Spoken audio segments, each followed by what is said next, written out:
সময় পৰিৱৰ্তনৰ যাত্ৰা তিনিচুকীয়াত অসম প্ৰদেশ কংগ্ৰেছ কমিটিৰ সভাপতি গৌৰৱ গগৈৰ উপস্থিতিত সময় পৰিৱৰ্তন যাত্ৰা তিনিচুকীয়াত অনুষ্ঠিত হয়।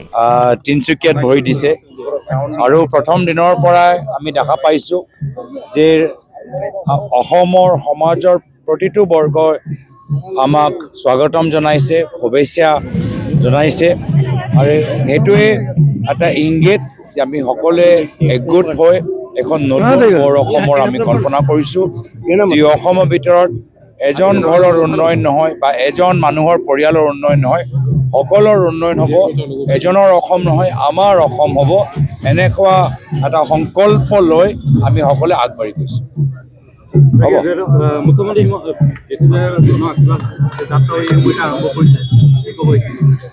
আমাৰ যাত্ৰাৰ উদ্দেশ্য হ'ল যে অসম এজনৰ নহয় সকলোৰ হ'ব লাগে, এজন পৰিয়ালৰ উন্নয়ন নহয় সকলোৰ পৰিয়ালৰ উন্নতি হোৱাটো আমি বিচাৰোঁ, আমাৰ অসম হ'ব লাগে এজনৰ নহয়। এই সংকল্প মই ভাবিছোঁ ৰাইজৰ মাজত বেছি জনপ্ৰিয় হৈছে।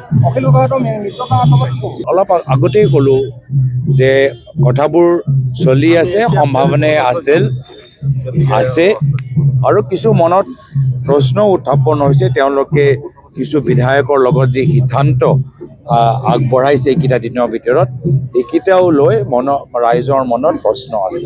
মুখ্যমন্ত্ৰী ডাঙৰীয়াৰ ওপৰত বাৰম্বাৰ অভিযোগ উত্থাপন হৈ আছে, কিন্তু আজি পৰ্যন্তলৈকে কিন্তু কোনো ধৰণৰ ব্যৱস্থা গ্ৰহণ নহয়। কিন্তু তেওঁৰ প্ৰপাৰ্টিক লৈ পেলাই যথেষ্ট অভিযোগ উত্থাপন হৈ থাকে।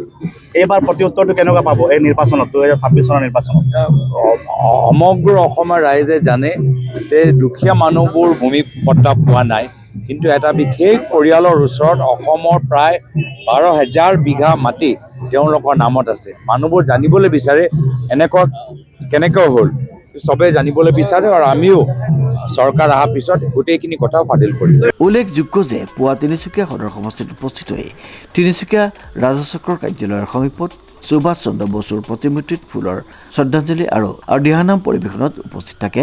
তাৰ পিছতেই চহৰৰ মাজমজিয়াত এক বিশাল শোভাযাত্ৰাত অংশগ্ৰহণ কৰে।